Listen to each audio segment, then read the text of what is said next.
My name is Andrew McPeak, and with me is the beautiful, the wonderful, the incredible leader, Gina Watts. Thank you, friend. How's everybody doing? I know I'm doing good. Hey. Hey, folks, if you believe that school should be more than just about essays and GPAs, if you believe that EQs are just as important as IQs, and if you expect amazing things from the next generation, then you're in the right place because we believe that too. This is perhaps my favorite segment. I mean, I know I say that in different ways a lot, but this one, some might say it's epic. It is indeed epic. And in fact, that's a great way to describe it because we are doing another epic tales of school success. In fact, we're going to make this a regular thing here because we believe so much in schools.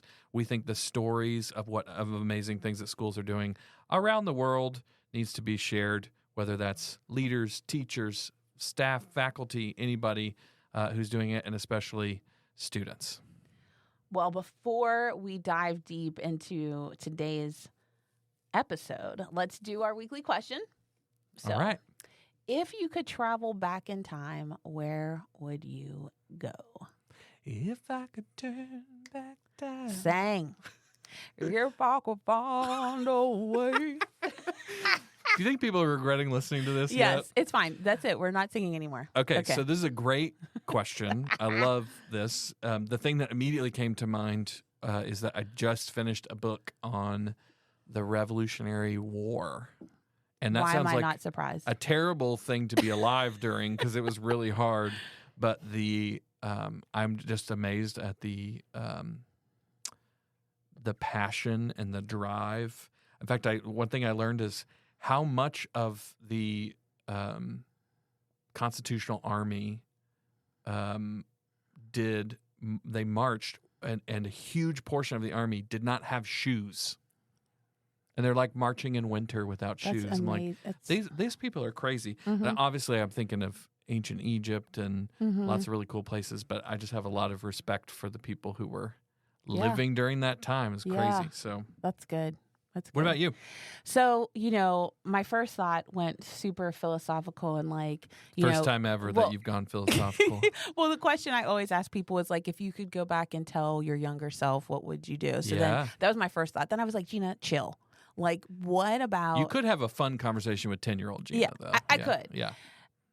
She'd probably be like, is that what we look like when we get older? But I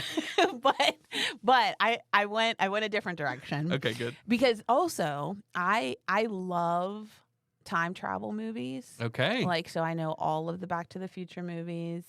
Marty McFly, fan. I loved Michael J. Fox when I was little. Is all that the your things. favorite back? It's probably one of them. There are a lot of good ones. There are a lot of good ones. Yeah. But if I were to answer this question about where would I like to go, I think, my mind went to people that I would like to meet. Mm. I'm a biography person too. Okay. So I love learning, reading, watching about people's their life story. So I went biblical, and it would either be to meet Nehemiah. Oh, you going way back. Yeah. Okay. Or Esther. Oh, yeah, that'd also be a good known one as too. Hadassah. Yeah. Those are my two peeps that I love. I love that. And I love their stories. Yeah. So I think if I think about a person, that's who. That's a great way to think about it. I want to go back in time to meet a remarkable person. Yeah. Mm-hmm. Yeah. That's cool. So another place, though, that I think I would love to see is Europe when they were building cathedrals. Yeah. That whole process. I also Amazing think about feat, Egypt yeah. and building pyramids, but in Europe when they're building the cathedrals, today in our title we talk about cathedral building, and that's what we're doing today. Lots of people are probably wondering, what the heck is that? Yeah. And so it's going to be epic, though.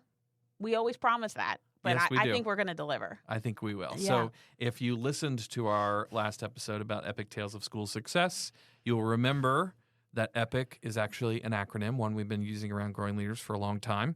The acronym stands for E, it stands for experiential.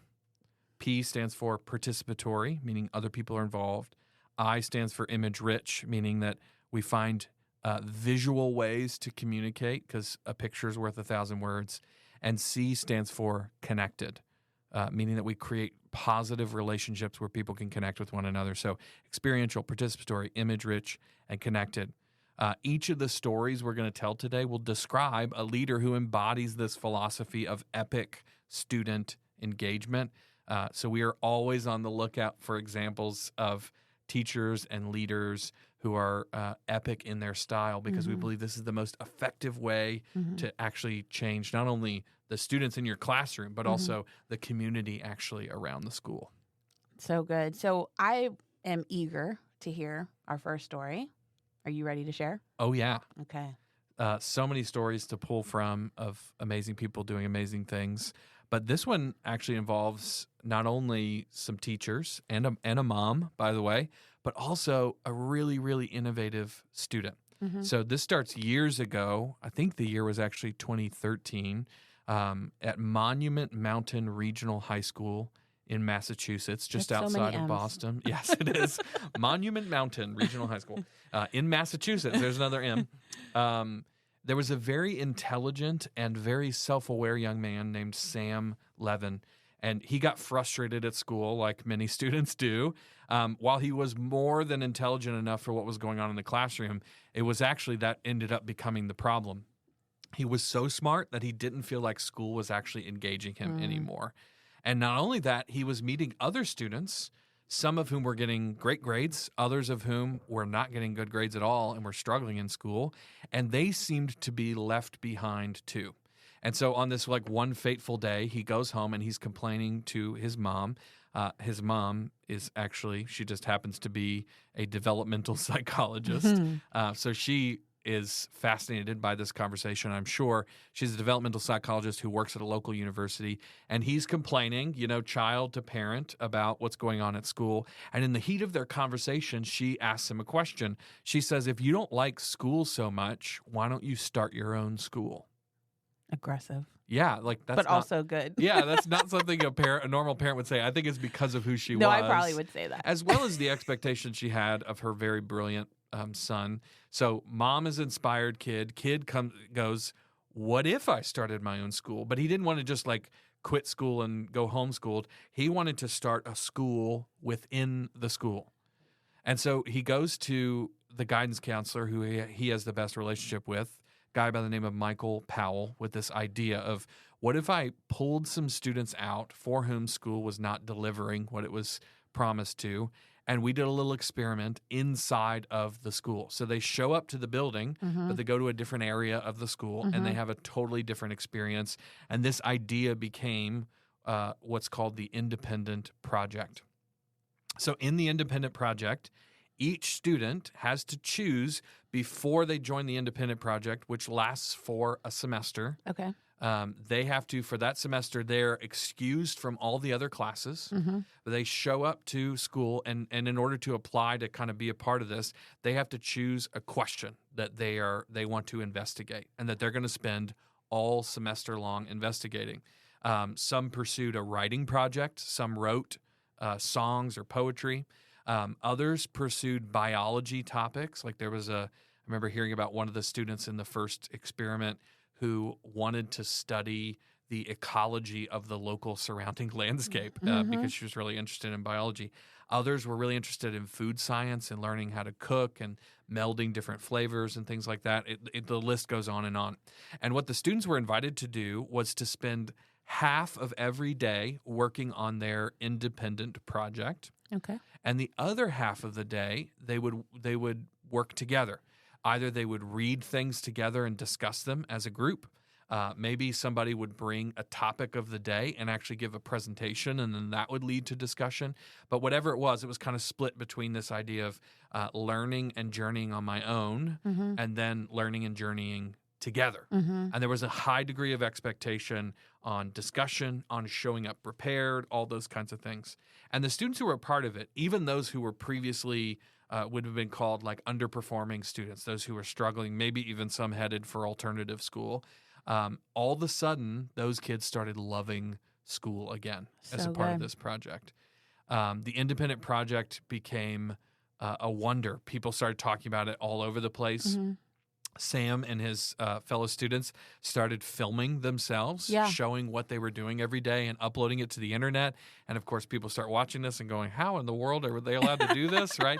But it ends up becoming a really amazing experience. Still today, even on the other side of the pandemic, the Independent Project is still going on at Monument Mountain Regional High School. But not only there, it's Wow. also being picked up, has been picked up by dozens of other schools in the region and a few around the United States, because other schools are realizing that this could be a unique approach designed specifically for students who would thrive in that environment. And my kind of favorite story or favorite part of this all of it is that Sam, who has by now finished his, I think he went to Oxford, of course, and studied, I don't even know what, he's a brainiac. But after he finished school, he and his mom wrote a book called A School of Our Own. So they wrote it together. She from the developmental psychology perspective, him from the guy who created it and the experiences that he had, and just talking about what schools can do to become even more innovative in their approach. Wow. How cool is that? Well, and shout out to Sam's mom, because sometimes we need that disruptive kind of question or that disruptive, like that space to disrupt our thinking. Like Sam was like, I don't even know why I'm here. Like his posture was like, I'm checked out. We're good. What is this thing for? I don't anymore? even need this. Yeah. And she was like, I'm listening, and also fix it. Yeah. Right? Fix it. And like, shout out to Sam's mom on that one. Yeah. Because sometimes we just need that. It's almost like, she gave him permission to totally think differently. And she did it based on who she knew he was, right? She knew, I'm talking to my son who is more than capable of creative problem solving, and he does not need me to fix this problem for him. He needs me to challenge him with a great question and for me to get out of the way in some ways. So, I love that. I love that. Well, this story, and I know the one you're going to tell too, to kind of close out our time together, are both examples of this metaphor that we're going to lean into today. We've mentioned cathedrals already and this concept of cathedral building. Cathedral building is actually one of our habitudes. So if you're not familiar, habitudes are images that form leadership habits and attitudes. We use pictures and metaphors to teach important concepts. And cathedral building is really all about perspective.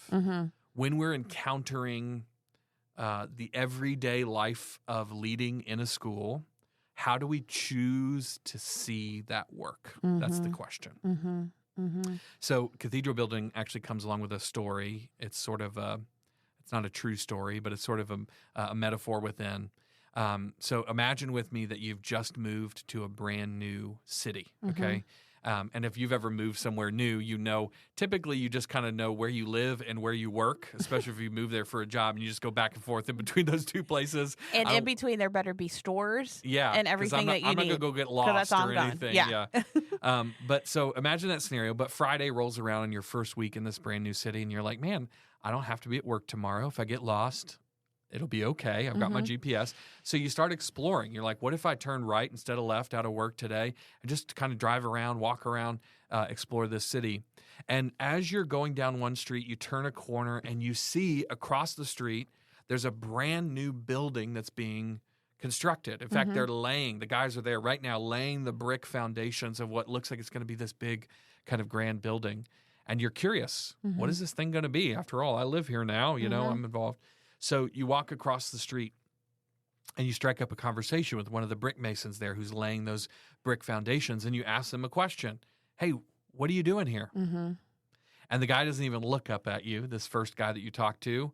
He just kind of grunts and says, I'm laying brick. What does it look like? Which, again, that's a true answer, right? He is indeed laying brick. And he's also like, why are you asking me? You see what I'm doing. Exactly. Also, how did you get onto this construction site, right? So the person in this scenario goes to a second bricklayer, same guy or different guy, same job. And he says, hey, what are you guys doing here? And this guy at least looks at him this time and he says, I'm earning a paycheck, man. Again, true response. Yeah, bricklayers are certainly earning a paycheck, but of course not the response we're looking for. So the guy in this scenario goes to a third bricklayer. Again, same job, different guy. And he asks the same question, what are you guys doing here? And this time, the guy looks up into the sky, imagining the building that's going to be there one day. And he looks back smiling and says, I am building a cathedral. 3 different guys, all ask the same question, all with the same job. Right. But it's possible in that doing that same job to see your work in multiple different ways. Yeah. Right? Yeah. The first guy only sees the task in front of him. I'm laying brick. I'm hot. I'm sweaty. It's kind of all I can think about, you know? Right. And how many of us go through every day and we're just like solving one problem after the next and we're just frustrated and upset and angry, and we're even starting to ask the question like, why the heck did I become an educator, right? Because it feels like all I'm doing is just putting out fires every single day. All I'm doing is just laying bricks every single day. Or perhaps there's that leader out there and they're a little bit more futuristic when they're going through those hard day-to-day struggles. But for them, it's about the paycheck. Thank God I got a paycheck coming at the end of the day, right? Which is always ironic to me in education because that is not a big paycheck. No. You could go get a bigger one somewhere else, right? But sometimes we just chalk it up to that. Like somebody's paying me and sometimes that's the only reason I'm there. But what if we could choose to be the third person? Who, even in the middle of laying bricks, hot, sweaty, just like the first person, even though there is a paycheck involved, they're not thinking about either of those two things. What they're thinking about is the cathedral that's going to be there one day. And this is all about perspective. It's about choosing to see the work that we're doing differently than we might have otherwise, right? There are teachers, and you can typically tell when you're a student in their classroom, there are some teachers who see only the bricks, while there are other teachers who see the cathedral. And typically we like those cathedral teachers a whole lot more, right? Because they see something that other people don't see. Building takes time, energy, money, and it may feel overwhelming like laying bricks, but good builders, like good teachers, envision the cathedral they're constructing. Effective leaders also focus on their end goals, right? They see the outcome that they want to see. Perspective means looking beyond just ourselves, beyond just the paycheck we're earning to see the big picture. And I think in education, that big picture has got to be the students we're developing, getting them ready for that world they're entering into. Even the ones that are driving you crazy right now in your school, they have potential to change the world. And I think to go back to that story about Sam Levin and the Independent Project, there were a few students who were in that Independent Project about whom many of their teachers had probably decided this kid ain't a cathedral. Like they Giving don't up. I don't think they have what it takes. And because somebody saw something that other people didn't see, they were able to create something other people wouldn't create. That's good. Should we stop there, friends? We almost could. That was good. Except that you've got a great story. Oh, and I want to hear it. You know, and I'm so fortunate. You know, I come from a family of educators. My mom taught high school primarily for 35 years. And my brother was a middle school teacher and became a high school principal. And they both also led a whole bunch of different extracurricular activities, from coaching girls basketball to FBLA to running an entrepreneurship program and, you know, field trips near, far, national, international. But, you know, this education thing is in my DNA, and hearing the definition and the metaphor of what cathedral building means, I think I can confidently say I come from a family of cathedral builders. You know, my brother is a great example of that. He, you know, became a principal. And when he was thinking about choosing that career choice and making that pivot from being a teacher in the classroom to a principal, he really had to think about why and what was it that's pulling him towards it. And he said he wanted to reach more students. And the only way that he could reach more is if he did it by helping to lead and equip and walk with his fellow teachers. And fellow teachers, meaning not necessarily the building he was in, but like the whole industry, right? He really thought about it globally. And so that's what he did. He leaned in. He believed that if a school, the staff and faculty, could meet students where they are and value them by first caring for them and caring about them, so much good could be accomplished. You know, it's the old adage, people don't care how much you know until they know how much you care. And Michael said he heard that in a college class, and it stayed with him ever since. And it really shaped the way he thought about how he could be a equipping leader.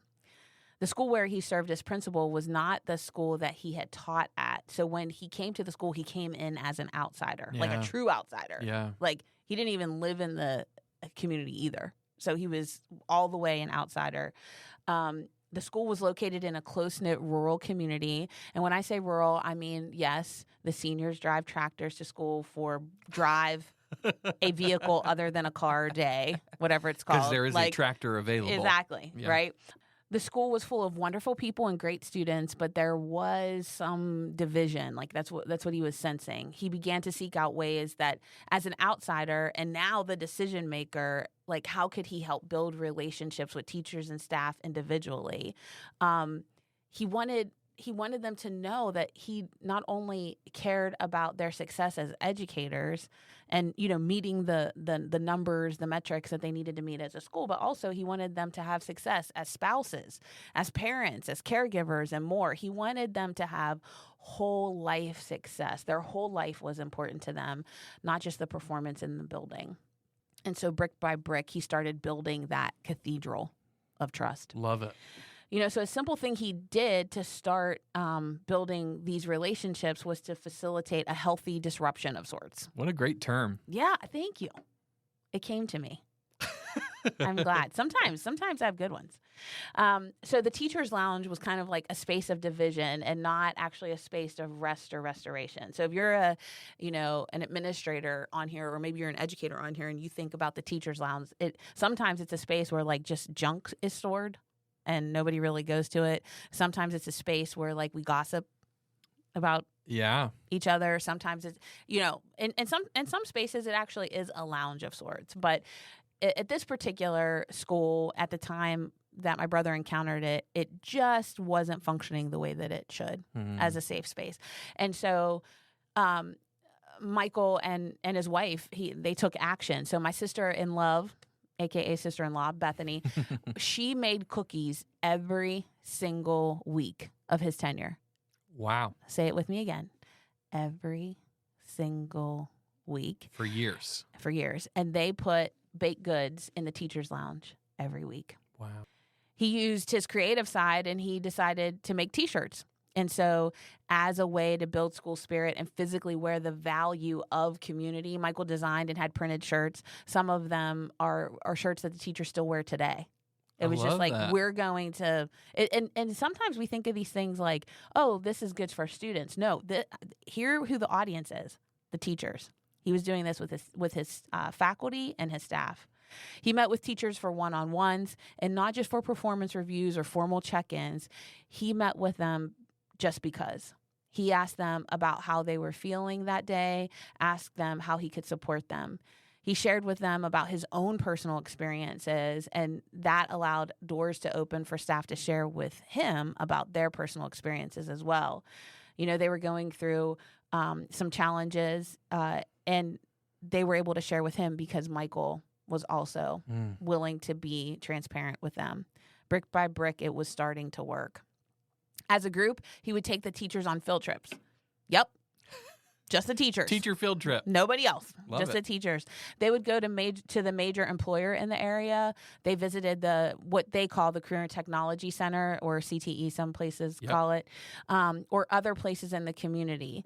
So I told you it was a close-knit community, but also perspective, as you shared, was important. Yeah. So for some teachers, they might be commuting in and commuting out daily. Some teachers might be living there, but if you live there, sometimes you can't see it with the eyes that you need to see it with. Yeah. Right? So he was facilitating these field trips, and the whole goal was to help the teachers gain perspective or remember where their students were going after they completed their education at the high school. So this was also a community, I believe, I don't know if it's still a true statistic or not, but I believe Pennsylvania is one of the states that have the highest nativity rate. It means that you're born there, you live there, you die there. Wow. And so all of these communities are very much like that too. And so if a child's going to go through school, when they graduate, they're probably going to stay there. So it's very important that the educators know what they're staying for or where they're going to, right? So Michael believed that they needed to know it. They needed to see it. They needed to like touch, feel it, right? So that they can help prepare the students for it. So as a group, they also did fun things together, not just work things like Christmas dinners or team building and more. And most things didn't cost anything. If you know my brother and sister-in-law, you'll know that they are pretty frugal and pretty ingenious with their dollar. So some folks might be thinking, okay, this is great and all, and, you know, it's a wonderful philosophy, but I don't have time for this. And I actually thought the same thing when I was asking my brother, and I was preparing, you know, this story and thinking about Cathedral Building. And I talked to him, and he was like, you know, he had to adopt a posture of patience. Ooh, that's good. Yeah, he believes that time is too critical of a currency, and that if we value it, we need to know how to spend it. And we need to know how to spend it in a very specific way. And if he wanted to see the students valued, he knew that first the teachers and staff needed to feel valued. So good. He had to help them and serve them first. So I asked him, I was like, but how could you know that it was successful or that anything you were doing mattered? And he's like, you know, in any relationship, it takes time, it takes effort. He's like, it takes sweat equity. You know, when the pandemic started, the cookies didn't stop. My brother and sister-in-law drove to every single teacher's house to deliver cookies. Whoa. He was building a cathedral of trust, brick by brick. Yeah. It wasn't just the baked goods, though. No. I'm sure those cookies are good. Yeah. It was the effort. It was the effort. And the consistency. Yep. That made the trust. Not even a pandemic stopped it. Wow. Right? That's what kind of leaders we need to be. You know, and I asked him, I said, if you think about like the experience that you had or that your teachers had or the students had and really still trying to like measure that success, he's like, honestly, sis, he's like, you know, I don't say this egotistically. He's like, but there were tears when I left. He said there wasn't many, you know, dry eyes there. Like, and since being gone, people have, because he transitioned out of his principal role by choice. He just moved on to something different. Yeah. And since leaving, he's often called upon. People reach out to him to talk to him, to, you know, they just value that relationship with him. And, you know, he said, you know, people know that they can trust you when they can talk to you about their whole life. And Well that said. type of culture is still within that community because of seeds that were planted, the bricks that were laid, you know, brick by brick. And then he also saw relationships with the teachers and students move from being transactional to actually deeper. You know, he said, you know, he's like, kids are more obedient or they're more aligned with the behavioral outcomes we expect when they know that you love them. Yep. When they know that you have relationship with them, not because of your authority or position, but because you actually care about them. Yeah. And so he's like, I can go back and tell you all the data and the statistics that have pointed upwards in good ways from those behaviors. But that's really what happened, is that kids knew that they were cared about and cared for. I love that. Yeah. You kept saying brick by brick, but that is really how he saw it. Was I know exactly what the end result's going to look like. And I also know that the only way to get there is one brick at a time. One brick at a time. And that everybody, the bricklayer that's just like, I'm laying bricks. Yeah.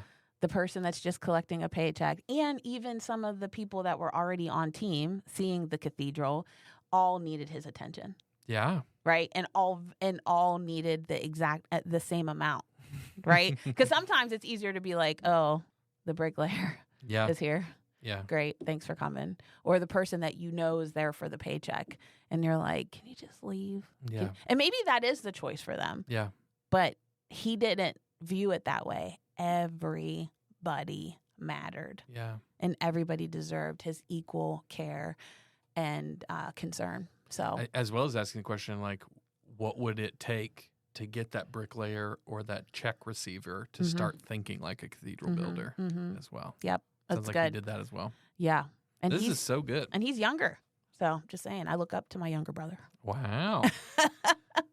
He's got a lot of world left to change, I have a feeling. He does. So does Sam Levin, who I talked about. Yeah. So. Ooh, we've talked about a lot today, Gina. So many inspiring stories, tons of good ideas, almost too many ideas. People are asking right now, okay, I heard some great stories. I tried to scribble a few things down, but I'm driving to work. What do I do? I think they need a DMI. I think they do need a DMI.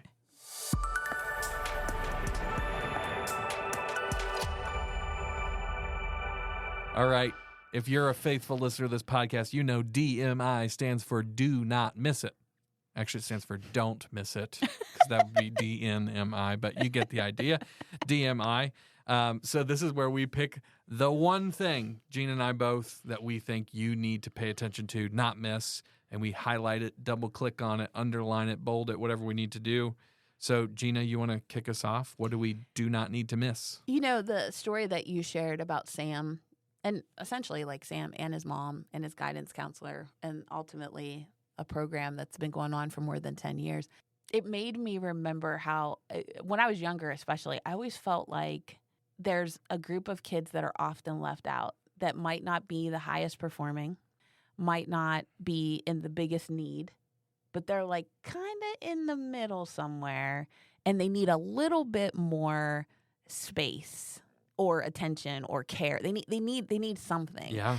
And the innovation that came from his mother's like disruptive, like jarring question. Yeah. Right. And I say those are like, I'm using aggressive language on purpose because it is disruptive to say to someone, you know, well, why don't you? Yeah. Why don't you? And then for that person to take action. It was good.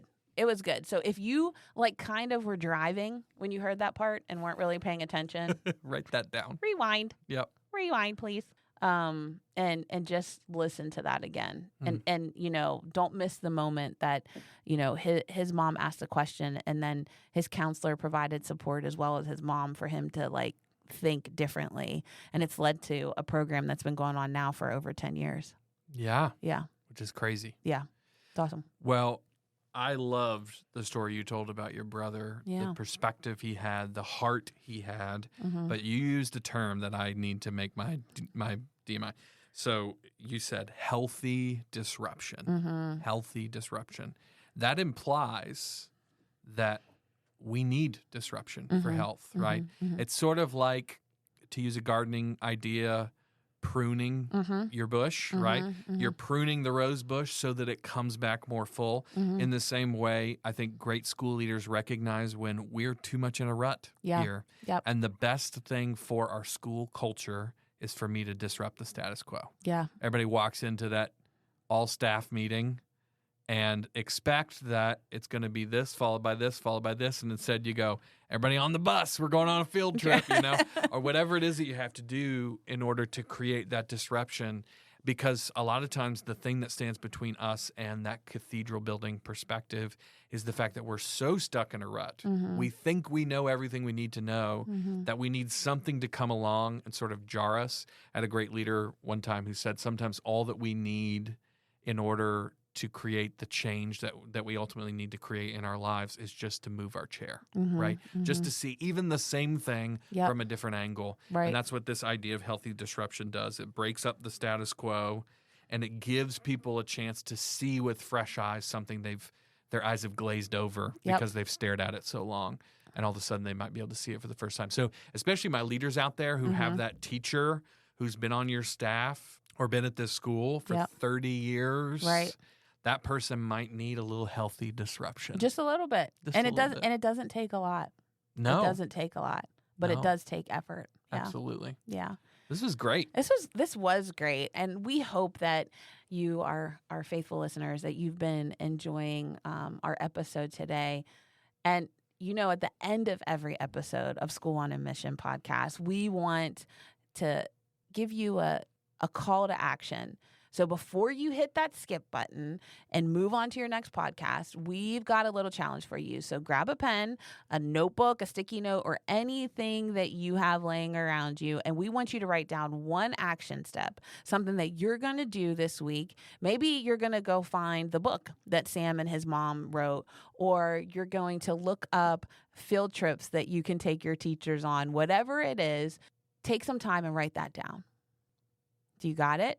Perfect. Now DM us with your action step. We want to help hold you accountable. We'll be your accountability partner. And we also want to hear about the awesome things that you are up to. We know that you have an epic story to tell too. So make sure you reach out to us so that we can hear about all the good you're doing. And until next time, stay curious, stay bold, and keep leading your school on a mission.